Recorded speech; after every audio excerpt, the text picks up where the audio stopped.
출애굽기 19장 1절에서 6절.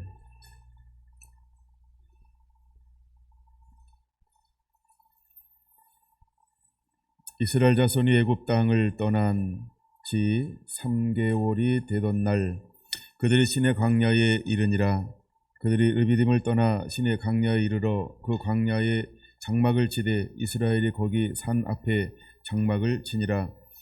모세가 하나님 앞에 올라가니 여호와께서 산에서 그를 불러 말씀하시되 너는 이같이 야곱의 집에 말하고 이스라엘 자손들에게 말하라.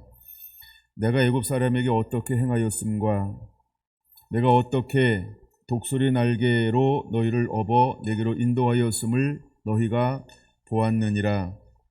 세계가 다 내게 속하였나니 너희가 내 말을 잘 듣고 내 언약을 지키면 너희는 모든 민족 중에서 내 소유가 되겠고 너희가 내게 대하여 제사장 나라가 되며 거룩한 백성이 되리라. 너는 이 말을 이스라엘 자손에게 전할지니라. 아멘. 아이올레디 15번째 시간입니다. 오늘은 제사장 나라란 이런 소제목으로 함께 은혜를 나눌 겁니다. 제사장 나라란. 오늘은 성령 강림주일입니다. 우리에게 굉장히 의미가 있고 또 반드시 우리 모두가 하나님의 임재 안에 또한 우리의 몸이 하나님이 원하시는 거룩한 전이 되어야 합니다. 하나님께서 사람을 만드시고 그의 생기를 불어넣어 하나님의 영광, 하나님의 임재, 하나님의 성령으로 충만하게 했던 것처럼 오늘 이 날은 바로 우리가 다시 한번 하나님 잃어버렸던 것을 회복하셔서 하나님과 영원토록 동행하기를 원하는 임마누엘을 이루는 그날을 기념하면서 또한 또 앙망하고 사모하는 그런 날입니다. 그러므로 우리 모두가 예수님을 임금과 구주로 모셔드릴 뿐만 아니라 이제 하나님과 함께 하는, 즉 내 몸이 거룩한 성전이 되어서 하나님의 성령의 인도함을 받는 그런 거룩한 날이 되기를 예수님의 이름으로 축원을 드립니다. 자, 하나님은 아브라함에게 약속했던 대로 이제 400여 년이 지난 다음에 이스라엘 민족을 애굽에서 이스라엘 젖과 꿀이 흐르는 가나안 땅으로 인도하기 위하여서 하나님의 사람 모세를 떨게나무 불꽃 하나님의 임재 가운데 그를 부르셔서 그들을 인도하고 있습니다. 오늘은 19장은 하나님이 그들에게 어떻게 인도했는지를 보여주고 있고 이제 하나님이 그들에게 임재할 것에 대해서 말씀을 해주고 있는 장면입니다. 그리고 20장에 가서는 이제 하나님이 그들에게 십계명과 율례를 제정하시면서 24장까지의 말씀이 기록되어져 있습니다. 먼저 오늘 이 시간에는 19장을 통해서 은혜를 나누어 보려고 합니다. 자, 이제 하나님이 그들을 뒤돌아가라고 하고 나서 얼마의 시간이 지났을까라고 할 때 19장 1절은 이제 출애굽하고 난 이후에 얼마가 지났는가에 대해서 이야기하고 있습니다. 이제 3개월이 지났다. 3개월이 지났다라고 이렇게 말씀을 하고 있습니다. 그들이 르비딤을 떠나라고 한 것은 르비딤은 이제 하나님이 정탐꾼을 보내고 난 그 이후에 뒤돌아가라고 하는 것을 상징적으로 나타내는 단어 중에 하나가 르비딤이라는 것입니다. 자, 이제 르비딤에서 뒤로 돌아 해서 하나님이 어디로 가라고 말씀했습니까? 광야로 가라라고 했어요. 그래서 그들이 어디에 장막을 치게 되냐 하면 르비딤을 떠나서 이제 하나님이 가라고 한 그 광야 그 어느 곳에 장막을 칩니다. 근데 그 어느 곳이 어디였을까? 바로 시내산에 이르게 되었던 것입니다. 자, 시내산에 이르게 되었을 때 하나님이 그들을 어떻게 인도했는지에 대해서 두 가지로 말씀을 하고 있는 것을 볼 수 있습니다. 어떻게 행하였음과 라고 할 때 4절 두 가지로 말하죠. 첫째는 내가 애굽에서 사람들에게 어떻게 행하였음과 라고 말입니다. 하나님이 어떻게 애굽에서 행하였을까? 하나님은 열 재앙을 통하여서 그들을 억압하고 착취하고 그들을 고통스럽게 만들고 그들을 누르고 있고 하나님을 경외하지 않고 하나님의 말씀을 떠나 마음이 완고하고 완악하여서 그들을 압제하고 있는 세상을 상징하는 애굽을 하나님은 철저하게 징벌, 징계, 심판하시는 장면을 그들이 기적을 통해서 경험하게 했다는 것입니다. 그들은 하나님이 어떻게 일하시는지를 모두가 다 보았다라고 하는 것입니다. 그리고 마지막 장자가 죽는 그 재앙, 이제 양의 피를 발라 문설주에 발라 하나님의 죽음이 피를 바른 곳에 6월 넘어가는 것을 실제로 경험을 했습니다. 그리고 하나님께서 은혜와 은총을 주어서 애굽 백성들에게 금은 보화 모든 폐물을 구할 때 순적하게 구함으로 수많은 것들을 그들이 소유하고 나올 수 있는 길을 여신 하나님을 그들은 보았습니다. 또한 그들이 홍해에 다다랐을 때 이제 앞에는 홍해, 뒤에는 바로의 군대가 쫓아오는 것을 보았을 때 하나님은 불기둥과 구름기둥으로 그들을 인도하셨고 그를 보호하고 그를 막았을 뿐만 아니라 하나님이 너희를 향하여 하는 것을 바라보라라고 하며 모세가 손을 들어 기도하는 동안 하나님은 이 홍해를 갈르시고 그 다음에 하나님이 이스라엘 백성들을 몽땅 건너가게 하시고 난 이후에 그를 추격하고 있는 애굽의 군병들을 어떻게 하나님께서 물속에 수장시켰는지를 보았습니다. 그들은 얼마나 기뻤을까? 건너오고 난 다음에 미리암을 위시한 모든 이스라엘 백성들은 하나님을 찬양하고 경배하기 시작했다라고 하는 것입니다. 이 모든 하나님의 이적, 모든 하나님의 어떻게 인도했는지를 보았고 하나님이 애굽을 어떻게 징치하는지를 전부 보았다라고 하는 것입니다. 그 다음에 두 번째 무엇에 대해서 어떻게 행하였음과라고 할 때 두 번째 그것을 하나님은 이렇게 표현하고 있다라고 하는 것입니다. 4절 내가 어떻게 독수리 날개로 너희를 업어 내게로 인도하였음을 너희가 보았느니라 라고 말입니다. 자, 하나님은 이스라엘 백성들을 인도하는데 어떤 방법으로 인도했냐라고 그 자신을 표현하고 있냐 하면 내가 독수리의 날개로 너희를 업어서 인도했다 이렇게 표현하고 있는 것을 볼 수 있습니다. 신명기 32장에도 이 부분에 대해서 좀 더 자세하게 기록되어져 있습니다. 근데 하나님은 우리에게 무엇을 요구할까? 여러분 독수리라고 하는 것은 그 시대에 무엇을 상징하고 있는 것인지를 먼저 알아야 되는데 독수리는 그 시대에 가장 힘이 센 날짐승으로 사람들이 인식하고 있었다라고 하는 것입니다. 그래서 독수리는 가장 높은 곳을 날고 가장 빠를 뿐만 아니라 그 다음에 하나님이 그들을 얼마나 사랑했는지를 상징적으로 보여주고 있는 날짐승이 독수리였다라고 하는 것입니다. 그래서 하나님이 독수리의 날개로 그들을 보호하고 인도했다라고 표현을 하고 있는 것입니다. 이것은 우리에게 무엇을 보여주고 있냐 하면 하나님이 자기 백성들을 어떻게 보호하고 양육하고 연단했는지를 보여주는 것입니다. 혹시 여러분들이 시간이 있으면 유튜브에 들어가서 독수리의 훈련법, 독수리 새끼 훈련법 이런 걸 한번 찾아보시면 아마 영상이 몇 개 있을 거예요. 제가 찾아서 보여주려고 하다가 그냥 준비만 했어요. 제가 시간을 더 쓰고 싶어서. 여러분들이 나중에 제가 찾은 거 있으면 필요하다 그러면 제가 여기 전달을 해드리겠습니다. 전체 카톡방에. 근데 독수리가 어떻게 새끼를 보호하고 또 어떻게 양육하는가, 그런 가장 높은 곳에 일단 둥지를 튼다라고 하는 것입니다. 가장 높은 곳에 둥지를 틉니다. 그래서 어떤 것도 그곳에 이르지 못하도록 철저하게 독수리는 그것을 지켜낸다라고 하는 것이죠. 그 다음에 독수리가 모든 이 새 중에 탑이 될 수 있는 이유 중에 하나가 뭐냐면 양육과 훈련법이 남다르기 때문이다라고 하는 것입니다. 여러분 모든 미물도 자기 새끼를 사랑하지 않는 것이 드뭅니다.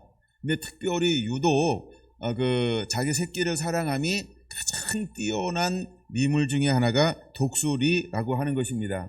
근데 독수리가 자기 새끼를 사랑하는데 어떻게 사랑하느냐라고 할 때, 그는 독수리는 독수리답게 독수리를 키우는 데 있다라고 하는 것이죠.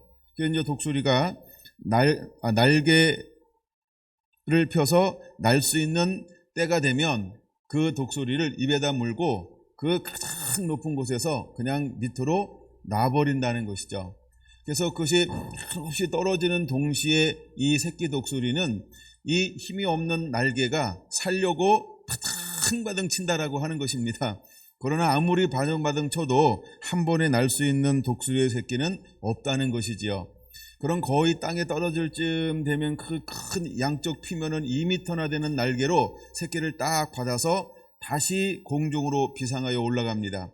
그리고 또다시 먹이를 주고 또다시 그를 아래로 떨어뜨린다라고 합니다. 이렇게를 수없이 반복하는 동시에 이 독수리는 이 날 수 있는 힘과 근육과 신경이 발달이 되어서 드디어 날 수 있는, 스스로 비행할 수 있는 날개에 힘을 얻게 되어진다라는 것입니다. 그러나 몇 번의 반복을 함에도 불구하고 날 수 없는 독수리는 어떻게 될까요? 이게 뭐 독수리 표현이 아니고 제 표현입니다. 가감하게 포기한다는 것이죠. 독수리 표현이 아니고 제 표현이라고 독수리한테 미안해서 제가 독수리의 마음을 그렇게 읽을 줄 몰라서. 그래서 독수리는 가장 강한 그런 양육과 연단의 과정을 통하여서 자녀를 사랑한다라고 하는 걸 우리에게 보여주고 있는 것입니다. 왜 하나님은 이스라엘 백성들을 인도할 때 독수리의 날개로 업어서 인도했다라고 표현하고 있을까? 마치 하나님은 이제 가장 작을 때 이스라엘을 택하였고, 그 다음에 그들이 그래서 힘이 없고 작아서 이민족 저민족에게로 떠돌아다닐 수밖에 없었고, 하나님께서 이제 계획을 하고 있었는데 이미 아브라함 때부터 계획하고 있는 것을 이삭과 그 다음에 야곱을 지나서 이제 요셉이라고 하는 한 사람을 앞서 보내셔서 여호와의 말씀이 응할 때까지 그를 착고의 쇠고랑에 붙잡히게 만들었고, 하나님은 그 땅에 의지하고 있는 모든 곡식을 끊음을 통하여서 애굽으로 내려가게 만들었고, 그 다음에 앞서갔던 요셉을 통하여서 하나님은 고센이라고 하는 그 땅에서 이스라엘 백성들이 살 수 있는, 정착할 수 있는 땅을 예비해 주었고, 이 모든 것들은 무엇을 표현하고 있는 것일까? 하나님께서 이스라엘을 어떻게 사랑하고 있는지를 보여주고 있는 사랑이라고 하는 측면으로 우리가 비춰질 수 있습니다. 또 하나, 하나님이 어떻게 독수리처럼 이스라엘 백성들을 만지시는가라고 봤을 때 그들에게는 늘 이민족 저민족에게로 떠돌아다닐 수밖에 없었고, 숫자가 적음을 통해서 그들은 능히 이기고 담당할 수 없었고, 그 다음에 하나님이 꿈을 통해서 종으로 팔려가게 했고, 그 다음 한 사람만 팔려간 것이 아니라 전체가 다 이주하여 갈 수밖에 없었고, 그 다음에 요셉을 모르는 왕이 일어남을 통하여서 그들은 고된 노역과 고통을 당하는 그런 시절을 보내게 하셨고, 이 모든 것은 무엇을 만들어내기 위한 하나님의 방법이었을까? 그들을 강한 민족으로, 그들을 강한 민족으로 하나님이 만드는 하나님의 방법이었다라는 것입니다. 여러분, 이 모든 것은 뭐와 같으면 마치 독수리가 자기 새끼를 기름과 같은 그런 사랑을 우리에게 보여주고 있다라고 하는 것입니다. 여러분, 하나님이 우리를 쓰고 사용하기 위해서 얼마나 사랑하실까? 제가 히브리서 5장 8절과 9절을 보면서 하나님은 예수님에게 무엇을 허용하시냐 하면 고난을 허용하셨다는 것입니다. 예수님도 고난을 통하여 순종을 배웠고, 고난을 통하여 순종하는 가운데 온전케 되었고, 그 온전함을 통해서 자기에게 속한 모든 사람들을 구원하게 하려 함이니라. 바로 이것이 하나님이 예수님을 향한 사랑이었다라는 것입니다. 그럼 오늘날 하나님은 우리를 어떻게 또 사랑하시며 그 사랑을 표현하실까? 하나님의 사랑은 또 동일하다라고 하는 것입니다. 이처럼 하나님은 우리가 원하건 원치 않건 하나님은 우리에게 무엇을 통과하게 만들까? 연단이라고 하는 거, 고난이라고 하는 거, 시련이라고 하는 것을 허용하실 거라고 하는 것입니다. 여러분, 연단과 시련을 허용하시는 이유는 우리를 하나님의 사람으로 강하게 만들기 위함이라고 하는 것입니다. 우리가 온실 속에 있는 크리스찬이 아니고 이제 야성을 겸비한 하나님의 사람으로 만들어내기 위한 하나님의 방법이라고 하는 것입니다. 할렐루야. 그러므로 우리도 여호수아처럼, 때로는 다윗처럼 일어나 강하고 담대하게 이제 주의 오심을 예비하는 하나님의 군대로, 때론 용사로 일어나 쓰임받는 그런 우리 성결한 성도들이 되기를 예수님의 이름으로 축원을 드립니다. 예수님은 12 제자들과 함께 하심에도 불구하고 그들을 단순히 모든 필요를 채워주시는 하나님으로만, 예수님으로만, 그런 부르심으로만 그들과 함께 했던 것이 아니고 때로는 그들에게 성령의 능력과 권능을 나눠주셔서 온 땅으로 둘씩 짝을 지어서 파송하셨다라고 하는 겁니다. 그들은 파송받고 무엇을 경험했을까? 그들은 수많은 능력과 표적과 이적을 행함을 통해서 어떻게 그들을 섬겨내는지에 그들은 실제 삶 속에서 이것을 체험하고 경험하게 했다는 것입니다. 그러나 그것만 가지고는 십자가라고 하는 그 고난이 왔을 때 그들은 한 명도 깨워 시험에 들지 않도록 기도할 수 없는 자신의 연약함을 철저하게 경험하게 만들었다는 것입니다. 그들은 그 상황 가운데 함께 모여 문을 걸어 잠고 두려워 떨고 있었다라고 하는 것입니다. 더 나아가 그들은 각기 제 길로 갔거늘, 이제 그들은 모든 것을 다 포기하고 버리고 낙담과 절망의 심정을 가지고 고향으로 돌아갔다라고 하는 것입니다. 그때 예수님은 부활하셔서 먼저 갈릴리로 오셔서 고기를 잡고 있는 제자들을 향하여서 부르시고 있는 것입니다. 그물을 오른편에 던져라. 그래서 오른편에 던져 고기를 또다시 잡고, 이때 잡은 숫자가 성경에 기록되어져 있죠. 153이라고 153마리의 고기를 잡게 되어집니다. 그러고 난 다음에 그들을 다시 불러 눈을 열어서 내가 누구인지, 그러면서 예수님은 40일 동안 그들과 함께 하시면서 그들의 마음을 또다시 연단하고 강하게 만들어 주고 있다라고 하는 것입니다. 요한복음 21장은 이 부분에 대해서 베드로를 향하여 대표적으로 말합니다. 내가 나를 더 사랑하느냐? 내가 다른 사람들보다 나를 더 사랑하느냐라고 말하면서 예수님은 그들의 마음을 다시 한번 당금질하고 있는 모습을 볼 수 있습니다. 여러분, 예수님도 제자들을 단순히 온실 안에서만 키우고 양육하고 함께했던 것이 아니고 때로는 그들을 바깥으로, 또 사회교회 현장으로, 때로는 낮아짐으로, 때로는 실패함으로, 때로는 각기 제 길로 가는 버려짐으로, 깨어짐으로 그냥 놔뒀다라고 하는 겁니다. 왜 예수님은 그런 방법으로 제자들과 함께 했을까? 그를 강하게 만들기 위함이었습니다. 무엇을 강하게 만드는 것일까? 그들의 마음과 생각을 강하게 만드는 것입니다. 여러분, 우리가 지킬 만한 그 무엇보다도 우리는 마음을 지켜내는 자가 되어야 할 줄로 믿습니다. 그래서 주님은 우리를 어떤 사람으로 만들기 원하냐면 이스라엘을 하나님께서 제사장 나라로 만들기를 원하는 것처럼, 여러분, 제사장 나라의 특징이 무엇이 되어야 할까라고 할 때 생각이 서로 다를 수 있으나 저는 오늘 두 가지로 여러분들에게 말씀을 드려보고 싶습니다. 제사장 나라의 특징이 무엇이 되어야 할까? 첫째는 자기 희생이라고 하는 것입니다. 둘째는 이웃 사랑이라고 하는 것입니다.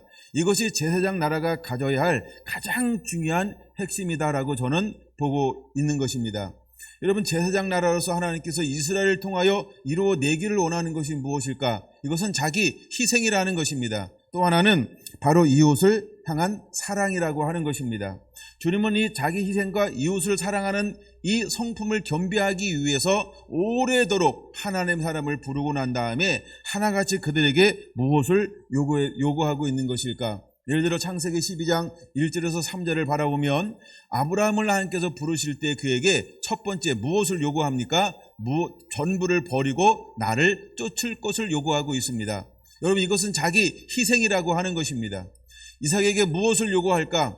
내가 애굽으로 내려갈 것이냐, 내가 말하는 것을 머물 것이냐고 할 때 그는 내가 생각하고 바라보는 가치관을 전부 내려놓고 여호와의 말씀에 순종할 것을 요구했을 때 이삭은 기꺼이 자기를 희생하고 하나님의 말씀을 따라 말씀이 머무는 그 땅 가운데 머물러 순종하는 삶을 살아냈다는 것입니다. 여러분, 하나같이 하나님께 부름받은 모든 사람들의 공통점이 무엇이냐 하면 자기 희생이라는 것입니다. 자기를 포기합니다. 자기를 내려놓습니다. 자기를 주장하지 않습니다. 그래서 신약에서 신앙 고백했던 제자들에게 예수님이 다른 걸 묻지 않습니다. 자기를 부인하고 자기의 십자가를 지고 나를 쫓으라 라고 말하고 있는 것입니다. 오늘을 살아가는 저와 여러분들은 이제 하나님을 온전히 쫓기 위해서, 아니 하나님이 원하시는 제사장 나라로서 쓰임받기 위해서 우리도 어떤 것을 겸비해야 할까라고 할 때 첫째, 자기 희생이 일어나야 한다는 것입니다. 그래서 이스라엘 백성들이 원망하고 불평하고 하나님을 시험했던 이유를 성경은 무엇이라고 말하는가? 지난 시간에 성경 세 군데를 찾아드렸죠. 그랬던 것처럼 그들은 이미 민수기 13장 뭐라고 말합니까? 섞여 사는 다른 잡족, 다른 민족들이 무엇을 품었다? 욕심을 품었다 라고 말하고 있는 것입니다. 근데 예수님은 신약에 와서 우리에게 이렇게 말합니다. 욕심이 잉태한 즉 죄를 낳고 죄가 장성한 즉 사망을 낳느니라. 오늘은 다를까요? 여러분, 우리는 싸워서 이겨내는 자가 되어야 합니다. 우리가 보는 것으로 이겨내는 자가 되어야 합니다. 안목의 정욕으로부터 이기는 자가 되어야 할 줄로 믿습니다. 육신의 정욕으로부터 이겨내는 자가 되어야 할 줄로 믿습니다. 이생의 자랑으로부터 이겨내는 자가 되어야 할 줄로 믿습니다. 이 세 가지는 사단이 아담을 유혹할 때부터 시작이 되었습니다. 근데 오늘날도 하나님의 거룩한 백성으로 살아가기를 원하는 모든 사람들에게는 이 세 가지가 약점이 될 수 있고 단점이 될 수 있습니다.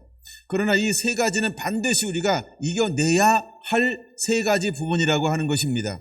그래서 우리는 육신에 이끌려 육신대로 살 것이 아니고 이제 성령의 충만함을 받음을 통하여서 성령의 이끌림을 받아 사는 하나님의 사람이 되어야 할 줄로 믿습니다. 할렐루야.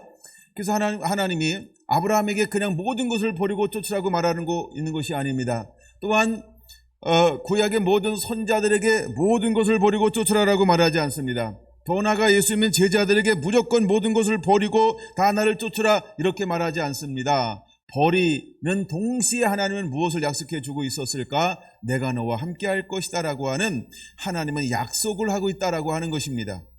여러분, 우리는 결단해야 할 것입니다. 내가 내 마음대로 살 것이냐, 이 땅에 끌리는 것으로 살 것이냐, 이 땅에 있는 것을 소유한 것을 가지고 살아갈 것이냐, 이 땅에 내가 육을 추구할 것이냐, 이 땅에 명예를 추구할 것이냐. 여러분, 우리가 여전히 육신에 이끌리면, 안목에 이끌리면, 이생에 이끌리면 우리의 몸은 하나님이 원하시는 것처럼 거룩한 전은 될 수 없습니다. 근데 이 모든 것을 버림을 통해서 이제 우리는 하나님이 원하시는 대로 거룩한 집이 될 수 있다는 것입니다. 여러분, 5절과 6절의 말씀 보면 굉장히 중요한 말씀이 하나 기록되어져 있는데 저는 이것을 이렇게 정의하고 싶습니다. 순종하면이라고 말입니다. 순종하면이라고 말입니다.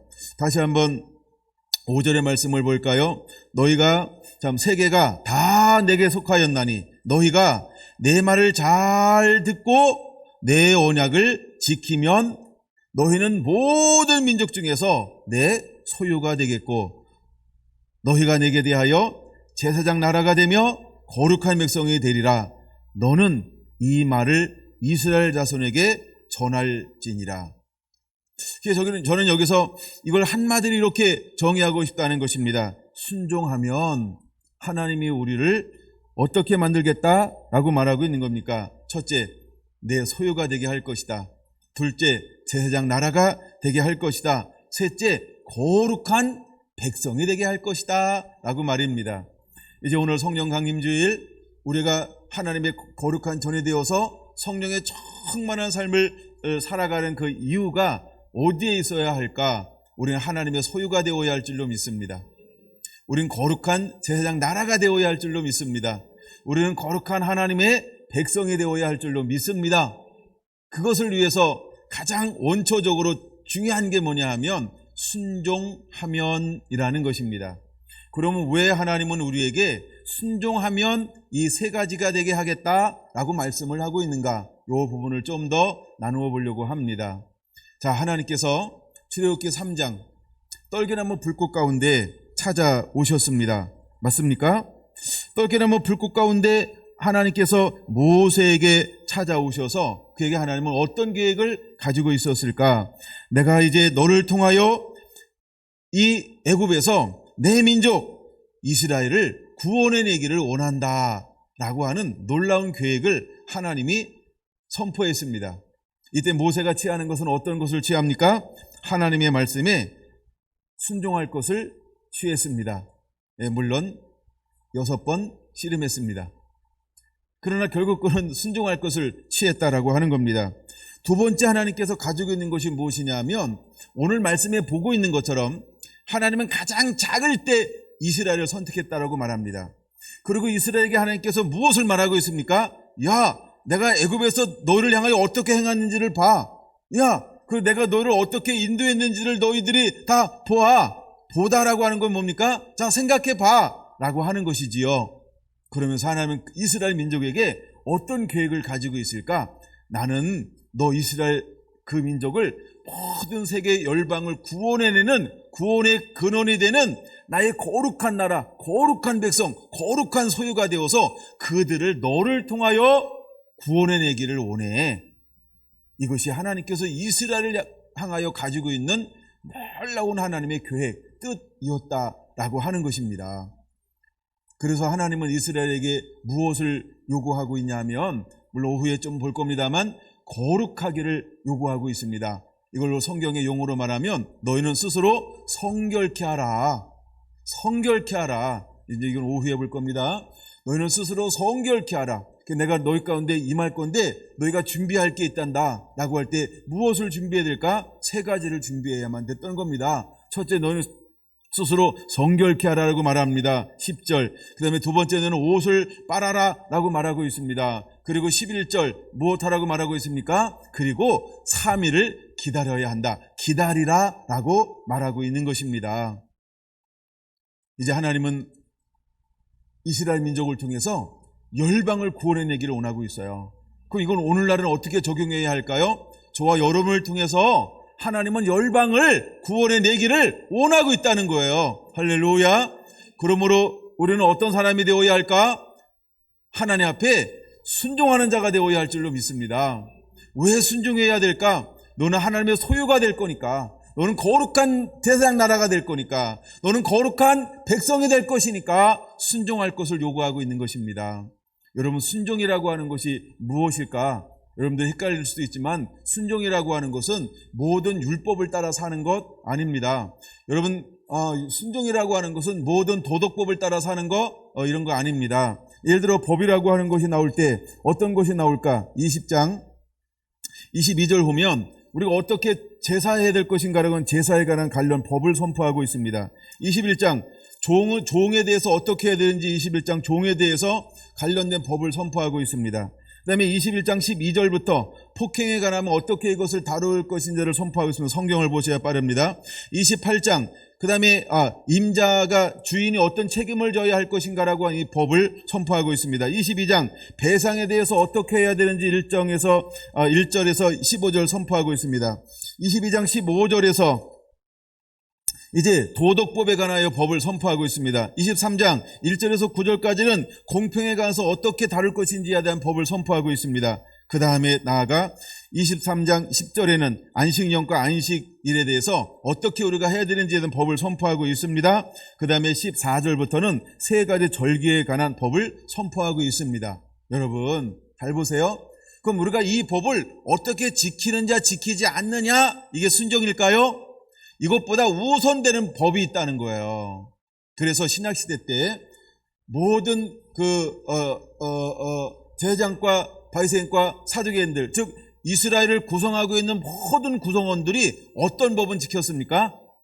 간습법, 그 다음에 모세의 율법은 지켰어요. 근데 무엇을 잃어버렸습니까? 정신.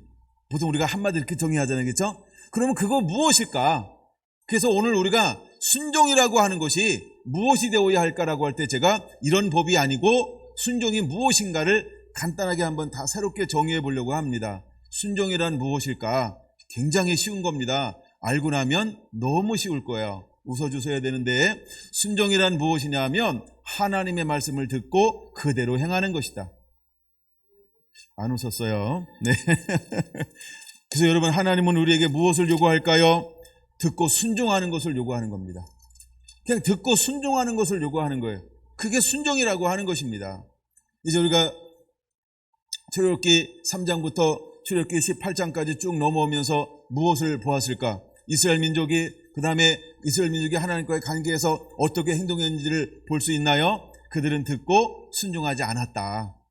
그들은 듣고 순종하지 않았다. 그래서 그들은 불순종했다. 이거를 볼 수 있는 겁니다.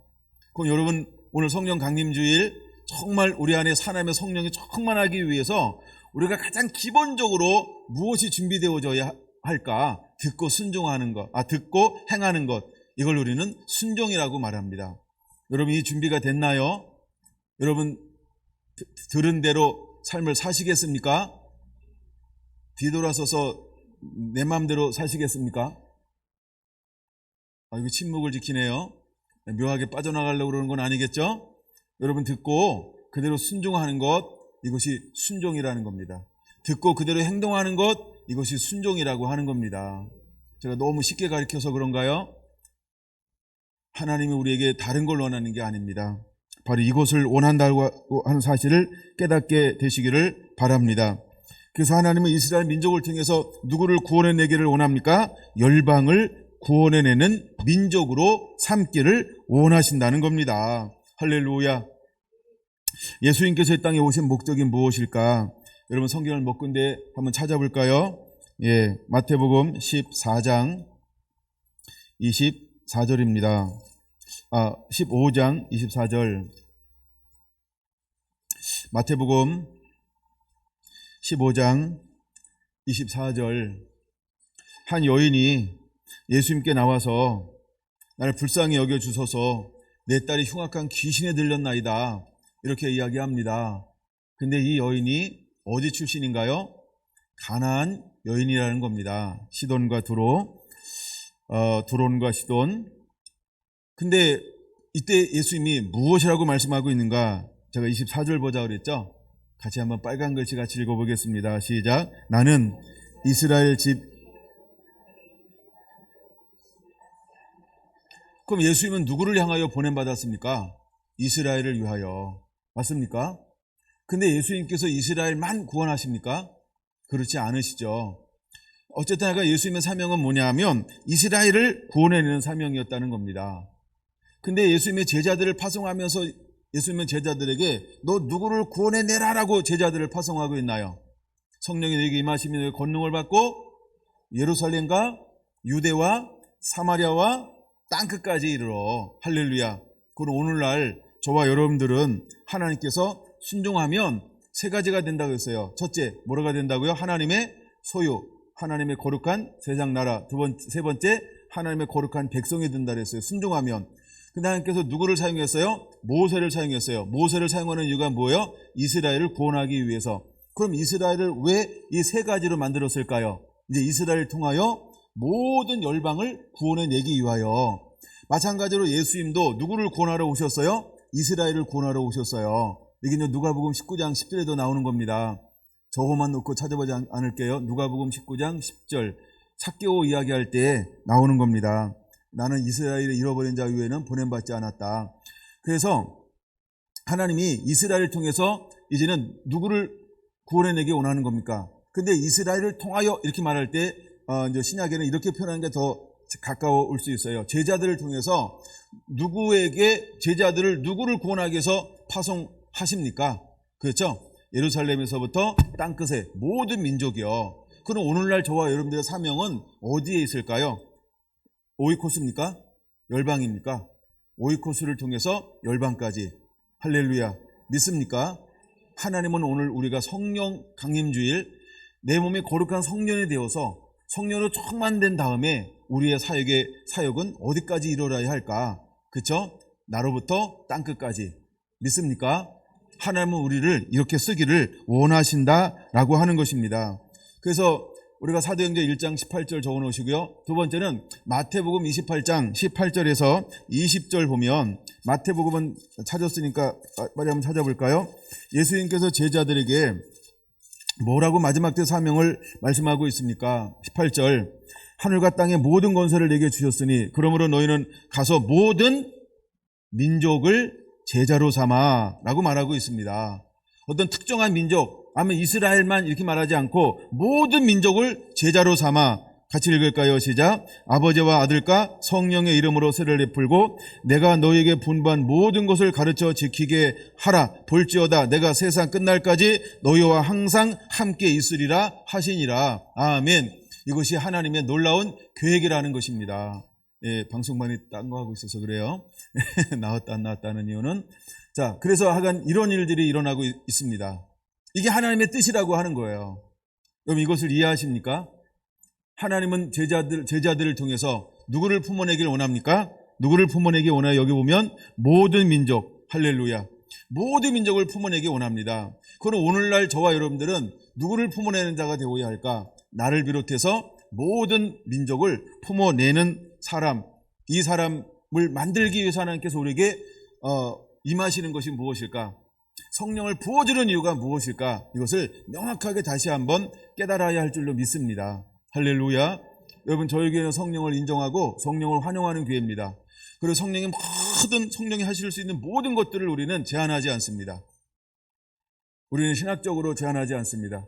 우리는 종교의 영으로 그것을 제한하지 않습니다. 그것이 안 나타나는 것이 배 아픈 거지, 나타나는 것을 저는 제한하지 않습니다. 왜냐하면 그건 우리의 영역 바뀝니다. 하나님은 신이십니다.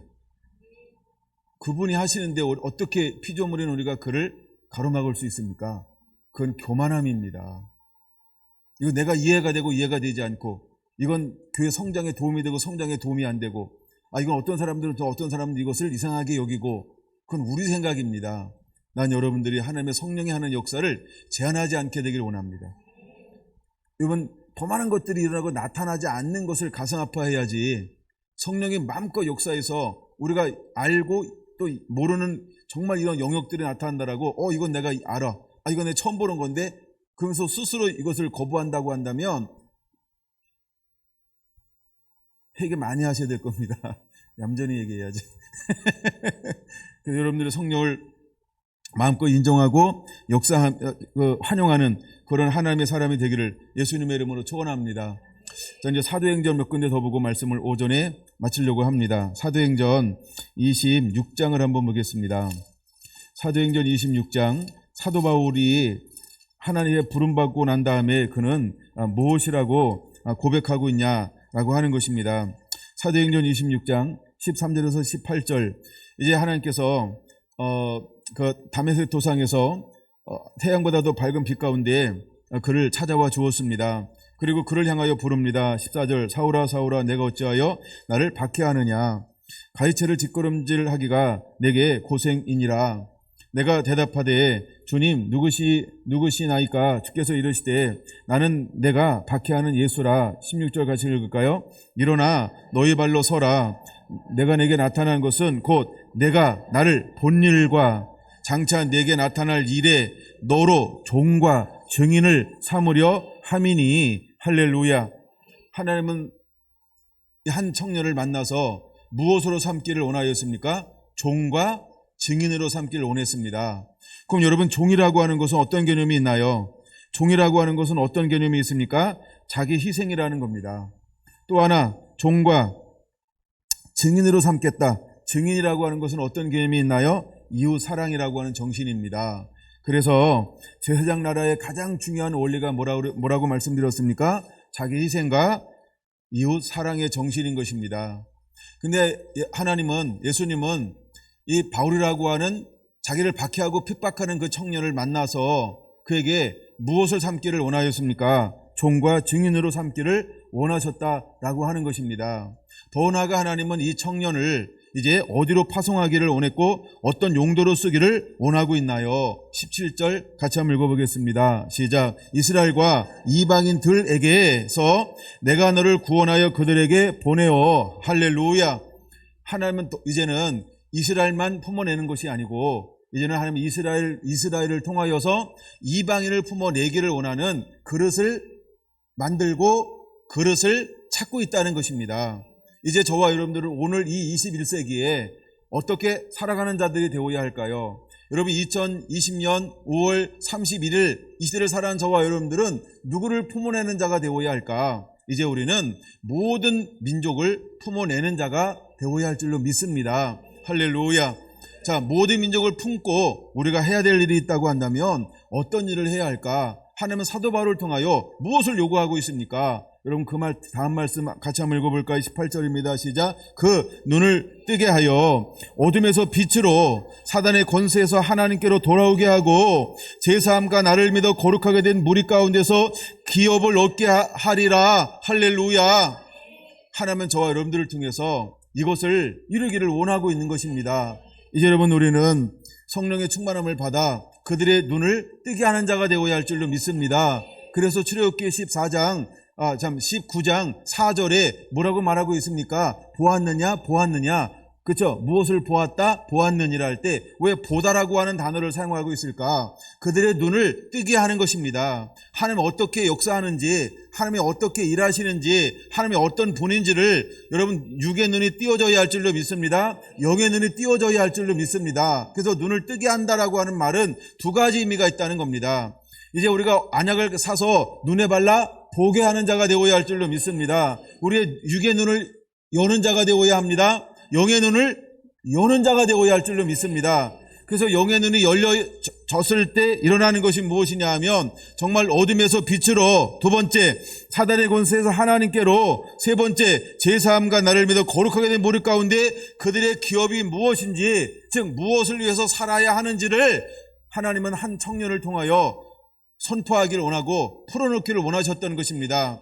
하나님의 한 사람 모세를 통하여 이스라엘 가운데 그 나라를 풀어놓기를 원했습니다. 그 다음에 하나님은 이제 순종하면 내 소유 거룩한 제사장 나라, 거룩한 백성을 만들어서 이 기업을 풀어놓기를 원하였습니다. 그럼 오늘날 저와 여러분들은 어떤 사명의 부르심을 갖고 일어나는 자들이 되어야 할까? 이제 어둠에서 빛으로, 할렐루야, 사단의 권세에서 하나님께로, 할렐루야, 그 다음에 거룩하게 된 무리 가운데 어떤 기업을 누려야 할지를 이제 선포하고 풀어놓는 하나님의 사람들이 되어야 할 줄로 믿습니다. 할렐루야, 할렐루야. 사도행전 22장 22절 보겠습니다. 26장 22절, 26장이에요. 26장 22절 23절 두 절만 볼까요? 시작. 하나님의 도우심을 받아 내가 오늘날까지 서서 높고 낮은 사람 앞에서 증언하는 것은 선지자들과 모세가 반드시 되리라고 한 것밖에 없나니 곧 그리스도가 고난을 받으실 것과 죽은 자 가운데서 먼저 다시 살아나사 이스라엘과 이방인들에게 빛을 전하시리라 함이니이다 하니라. 할렐루야. 여러분 이것으로 사도 바울이 무장했다고 한다면 우린 무엇으로 무장하고 나가야 할까? 여러분 우리도 이것으로 무장해야 할 줄로 믿습니다. 26장 29절 같이 봉독합니다. 29절 시작. 바울이 이르되 말이 적으나 많으나 당신뿐 아니라 오늘 내 말을 듣는 모든 사람도 다 이렇게 결박된 것 이외에는 나와 같이 되기를 하나님께 원하나이다 하니라. 할렐루야. 여러분 이제 우리도 모세를 닮아가는 자가 되어야 할 줄로 믿습니다. 사도 바울을 닮아가는 자가 되어야 할 줄로 믿습니다. 예수님을 닮는 자가 되어야 할 줄로 믿습니다. 12 제자를 닮아가는 자가 되어야 할 줄로 믿습니다. 나와 같이 되기를 원한다 라고 하는 것처럼 우리 이렇게 주께 붙들려 쓰임받는 하나님의 사람들이 되기를 예수님의 이름으로 축원을 드립니다. 그러면서 28장 마지막입니다. 여러분 28장 사도 바울이 나가서 복음을 증거하는데 그 앞에는 어떤 것들이 놓여져 있었을까? 23절 그들이 날짜를 정하고 그가 유숙하는 집에 많이 오니 바울이 아침부터 저녁까지 강론하여 하나님의 나라를 뭐하고? 증언하고. 이제 우리가 성령 강림 이 주일날 가장 중요한 게 무엇이냐면 증언하는 것이라고 하는 겁니다. 일어나 빛을 발하는 것이라고 하는 것입니다. 내 안에 계신 예수 그리스도를 빛 가운데 말씀으로 드러내는 것, 증언하는 것, 이것이 가장 놀라운 은혜라고 하는 것입니다. 성령이 내게 임하시면 그것이 우리가 사도행전 1장 8절을 뭐라고 말합니까? 증언. 맞습니까? 땅까지로 증인되라 할 때 증인이 이 단어인 것입니다. 그러므로 우리 안에도 이런 은혜가 임해서 우리의 삶의 내용이 오늘 나눌 말씀이 되기를 예수님의 이름으로 축원합니다. 여러분 잘 보세요. 증언하고 모세 율법과 선지자의 말을 가지고 예수에 대하여 권하더라.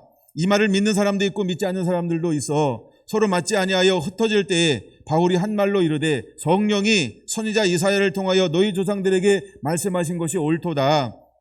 일렀으되 이 백성에 가서 말하기를 너희가 듣기는 들어도 도무지 깨닫지 못하며 보기는 보아도 도무지 알지 못하는도다. 이 백성들의 마음이 우둔하여져서 그 귀로는 둔하게 듣고 그 눈은 감았으니 이는 눈으로 보고 귀로 듣고 마음으로 깨달아 돌아오면 내가 고쳐줄까 함이라 하였으니 그런즉 하나님의 이 구원이 이방인에게로 보내어진 줄 알라. 그들은 그것을 들으니라 하더라.